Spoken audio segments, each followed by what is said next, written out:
Olá pessoal, tudo bem? Graças e paz a todos. Bom dia, boa tarde, boa noite. Não sei que horas você vai estar assistindo esse vídeo. Como combinado, eu estou aqui gravando essa série sobre o dom de línguas ou o falar em outras línguas. No último vídeo a gente falou sobre aquilo que as pessoas falam sobre o dom de línguas ser apenas um idioma para a comunicação do Evangelho. E ficou bem claro que isso não tem nenhuma base bíblica, você não tem nenhum texto onde alguém pregou o Evangelho em línguas.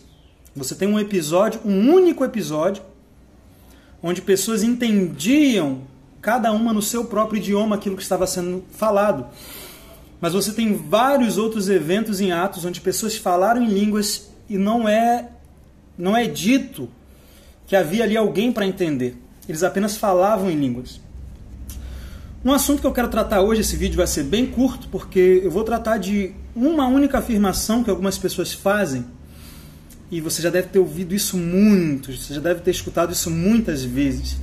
É uma afirmação tão boba, que eu não sei como que as pessoas conseguem acreditar nisso e repetir isso. Uma simples leitura do texto.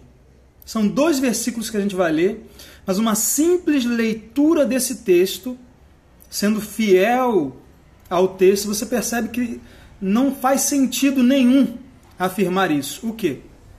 Quando a gente diz o seguinte: Paulo era alguém que falava muito em línguas, ele era alguém que orava muito em outras línguas, ele usava o dom de línguas muito na sua vida para se edificar.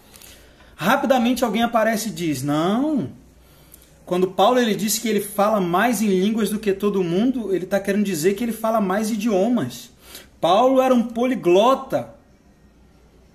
E eu fico pensando, meu Deus do céu, que Bíblia que essa pessoa está lendo? Eu não duvido que Paulo era alguém culto e que falava diversos idiomas. Agora, seria muita arrogância de Paulo dizer: eu falo mais línguas do que todos vocês. Como é que ele sabia disso? Será que não podia ter alguém que falasse mais idiomas do que ele? Paulo era o homem mais inteligente do mundo? Mas eu não vou ficar aqui filosofando em cima do assunto. Eu vou ler o texto e você vai me dizer se é possível que Paulo estivesse se referindo a idiomas naturais quando ele afirma falar em línguas mais do que todos. O texto está em 1 Coríntios capítulo 14, número 18. Dou graças ao meu Deus, porque falo em línguas mais do que todos vós. Todos vós quem? Todos os irmãos daquela igreja a quem Paulo está se referindo. Paulo está dizendo: eu falo em línguas mais do que todos vocês. Ou mais do que todos eles, do que cada um deles, ou mais do que todos eles juntos. Isso daí a gente não tem como saber. Agora, o que vai mostrar para mim se essa língua que Paulo fala mais do que todo mundo é uma língua natural, é um idioma a mais que Paulo falava, além do hebraico, do grego, o que for, é o versículo seguinte, onde ele faz uma comparação entre essas línguas que ele fala mais do que todo mundo e aquelas línguas que ele prefere falar na igreja. Veja: dou graças ao meu Deus, porque falo em línguas mais do que todos vós.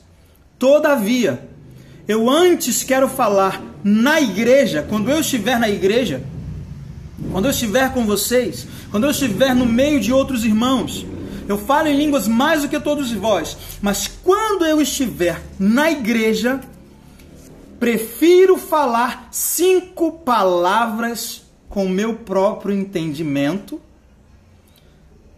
para que possa instruir os outros, do que 10.000 palavras em outra língua. Você vê que Paulo está fazendo uma diferença entre as línguas, entre o que ele prefere falar na igreja e o que ele fala mais do que todos. Olha, eu falo em línguas mais do que todos vós.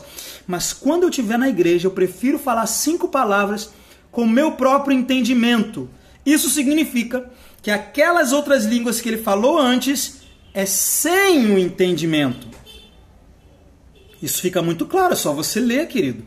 É só você Ser fiel ao que ele está dizendo aqui.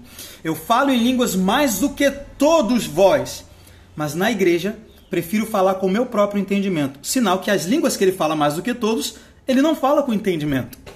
Agora, eu acho que um poliglota, só acho que alguém que fala outros idiomas usa o entendimento para falar ou não. Uma pessoa que aprende a falar inglês, ela usa o entendimento para falar inglês. Então, se Paulo estivesse falando de outros idiomas que ele falava mais do que todo mundo, que ele era um poliglota, ele não iria dizer antes, prefiro falar com o meu próprio entendimento. Porque as outras línguas ele também fala com entendimento. Então, Danilo, o que são essas línguas que Paulo fala sem entendimento? Olha o contexto. Paulo, desde o capítulo 14, ele está falando sobre falar com o Espírito e falar com entendimento. Cantar com o Espírito e cantar com entendimento. Aí você acha que de repente chega no versículo 18, ele muda de assunto e começa a se vangloriar de ser um poliglota? Isso não faz sentido. Primeiro que o assunto aqui é dons espirituais. Veja que no versículo 1 desse capítulo ele já começa: seguir o amor e procurar com zelo os dons espirituais. Como que agora Paulo, no meio do assunto, começa a falar de talento natural? Isso não faz sentido. Ele está falando de uma língua que é falada sem o uso do entendimento. Tanto que no verso 13 ele diz que o que fala em língua deve orar para conseguir interpretar. Uma pessoa que fala um outro idioma não precisa orar para poder interpretar. Ela sabe exatamente o que ela está falando e ela pode interpretar o que ela está falando. O fato de eu ter que orar para ter a interpretação é mais uma prova de que é uma língua sobrenatural, que somente Deus entende e somente Deus pode conceder a interpretação. Por isso eu preciso orar para que eu possa interpretar, porque só Deus pode me fazer interpretar. É como o caso de Daniel, quando a mão misteriosa escreveu lá na parede, Mene, Mene, Tekel e Parsim, e não era uma língua natural, ninguém sabia. Haviam sábios de todas as nações ali, mas ninguém sabia que língua era aquela.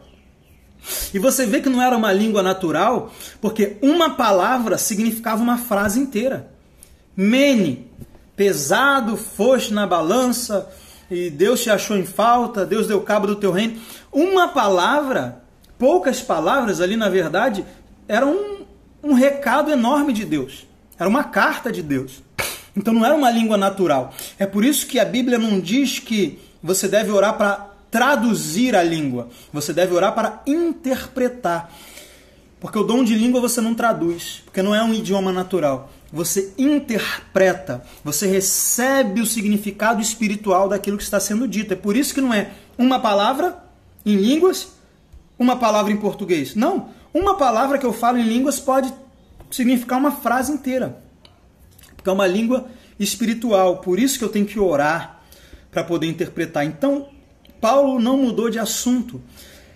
Essas línguas que Paulo fala mais do que todos, só que sem o entendimento, porque quando ele está na igreja ele prefere falar com entendimento, é a mesma língua que ele está falando nos versos anteriores. Vamos ler os versos anteriores para isso ficar bem claro. Verso 14 diz assim: porque se eu orar em língua estranha ou desconhecida, o meu espírito ora bem. Você lembra que em Romanos 8 Paulo diz que nós não sabemos orar como convém? Mas agora ele está dizendo que se eu orar em língua estranha, o meu espírito ora bem. Ele não ora errado, ele não ora, não é uma oração ruim, ele ora bem. Qual é o problema? Mas o meu entendimento fica infrutífero. Percebeu aqui que existe uma língua que eu falo sem o uso do meu entendimento? Mas que quando eu falo, o meu espírito está orando bem? Tá, mas se o entendimento fica infrutífero, isso não é ruim?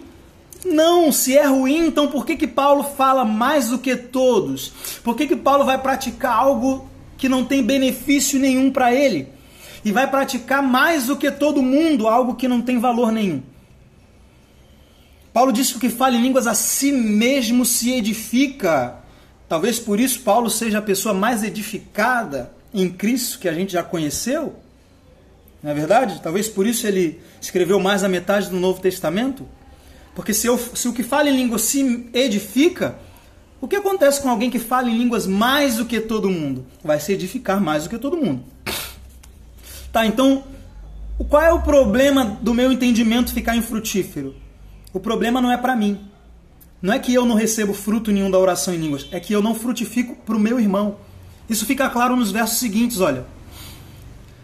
Se eu orar em língua estranha, o meu espírito ora bem, mas o meu entendimento fica infrutífero. Que farei, pois? O que eu faço para o meu entendimento não ficar infrutífero? Orarei com o espírito, mas também orarei com a mente. Você percebeu que você tem que fazer as duas coisas? Tem pessoas que não, só orar com a mente, não precisa orar em línguas. Não, Paulo está dizendo, eu orarei com o espírito em línguas, sendo fiel ao versículo 14, porque ele diz que se eu orar em línguas, o meu espírito ora. Então, orar com o espírito é orar em línguas. Que farei, pois? Orarei com o espírito, mas também orarei com a mente. Você percebeu que o espírito está em primeiro lugar? Se a oração mais importante fosse a oração com a mente, então eu oraria com a mente e também oraria com o espírito. Mas não, ele está dizendo, eu oro com o espírito e também com a mente. O também está ligado à mente e não ao espírito. Então, a oração do espírito é a oração principal. A oração com a mente é que é o também, é o acréscimo. Agora, por que eu tenho que orar com a mente? Veja. Orarei com o espírito e orarei também com o entendimento. Cantarei com o espírito. Você pode cantar em línguas também. Eu faço muito isso aqui em casa. Paulo disse, enchei-vos do espírito falando com salmos, hinos e cânticos espirituais. É algo que te mantém sempre cheio do Espírito Santo, é você cantar em outras línguas. Ele disse, eu posso cantar com o espírito e também posso cantar com a mente. Por quê? Por que eu preciso orar com a mente? Com entendimento. Por que eu preciso cantar com entendimento? É porque senão eu não vou ter benefício? Não, é porque senão o meu próximo não vai ter benefício. O contexto de 1 Coríntios 14 é o culto, é a reunião pública. Você vai ver em vários momentos aqui Paulo dizer, olha, quando vos reunirdes, quando vos ajuntais, se eu for ter convosco. Então o contexto aqui é o culto. Por isso que ele diz assim, o que profetiza é maior do que o que fala em línguas. Em qual contexto? No contexto do culto. Se você está reunido com os irmãos, é melhor profetizar do que falar em línguas. Agora, se você está sozinho na tua casa, é melhor você orar em línguas e se edificar. Não tem ninguém para você profetizar. E eu garanto que alguém que se edifica muito, vai ter muito mais capacidade de edificar o próximo. Você não tem como sair por aí distribuindo comida se você não se alimenta direito. Você vai desmaiar no meio da rua. Então, eu preciso me edificar primeiro, para depois eu edificar o meu próximo. Por isso que Paulo disse, eu oro em línguas, eu falo em línguas mais do que todos vós, mas quando eu estiver na igreja, eu vou estar lá para edificar o meu próximo. Então, que horas que Paulo orava em línguas mais do que todo mundo? No seu dia a dia, na sua vida de oração. Agora, quando eu estou no culto, ele diz, orarei com o espírito e também com a mente. Cantarei com o espírito e também com a mente. Por quê? Verso 16. Porque de outra forma, se você bendisser com o espírito, como dirá o que ocupa o lugar de indouto o amém? Sobre a atuação de graças, visto que não sabe o que você está dizendo. Ou seja, se eu estou com irmãos, e eu vou agradecer a Deus. Horamando kolamasira manda lava horacia recatalamando recarrassúria. Paulo está dizendo que eu fiz uma bela ação de graças, porque foi dirigida pelo Espírito. Mas quem vai dizer amém se ninguém entendeu nada? É isso que ele está dizendo. Só que ele não... Olha o que ele diz no verso 17. Porque realmente tu dá bem as graças. Ou seja, não é uma oração ruim, não. Você deu belas ações de graça, foi perfeito. Mas, olha o que ele disse, porém, o outro não foi edificado. Então, a questão da mente ficar infrutífera não é prejuízo para mim, porque eu estou sendo edificado. É prejuízo para o meu próximo. Então o dom de línguas ele é maravilhoso. Tem gente que usa esses versículos aqui para diminuir, para menosprezar o dom de línguas, mas não é isso. Paulo só está colocando ele no lugar dele. Ele é maravilhoso, ele te edifica, ele te fortalece, ele faz coisas incríveis na sua vida. Só que no ambiente do culto é melhor você falar em línguas e interpretar. É melhor você ensinar, é melhor você profetizar, é melhor você ter o dom de curar os enfermos. Porque o culto não é para você só se edificar, o culto é para você edificar o corpo. Agora, em casa, no seu dia a dia, de manhã, de tarde, de noite, Efésios capítulo 6, versículo 18, Paulo disse, orando em todo tempo no Espírito. Em todo tempo. Por isso que Paulo disse, eu falo em línguas mais do que todos vós, porque Paulo falava em línguas em todo tempo. Ou você acha que ele ia dar uma ordem para a igreja quando ele mesmo não fazia aquilo? Quando ele diz, ore em todo o tempo no Espírito, eu creio que é o que ele fazia. E por isso ele podia dizer sem medo, eu sei que eu falo em línguas mais do que todos vocês. Mas quando eu estiver na igreja, prefiro falar 5 palavras com meu próprio entendimento. Significa que aquelas línguas que eu falo mais do que todos são línguas que eu falo sem o entendimento. Porque se eu falar em língua estranha, meu espírito ora de fato, mas a minha mente fica infrutífera. Eu não consigo frutificar para o meu próximo. Por isso, no ambiente da reunião, ele diz, o que fala em línguas, ore, para que também possa interpretar, a fim de não edificar só a si mesmo, mas também edificar o próximo. Percebeu como eu apenas trouxe com mais profundidade aquilo que está escrito aqui no texto? É o que o texto está dizendo, eu estou apenas aplicando o contexto, versículo por versículo. Se você tiver calma e pegar sua Bíblia e meditar com calma, não dando ouvidos a que homens céticos ensinam por aí, o texto vai falar com você, você vai perceber que é exatamente isso que Paulo está querendo dizer. Então que Deus possa te abençoar, que você, se você não fala em línguas ainda, que você venha estudar mais sobre esse assunto, que eu posso te garantir. Se você não fala em línguas por causa de coisas que você ouviu, você está deixando que essas pessoas te privem de uma experiência maravilhosa e extraordinária que vai mudar a sua vida.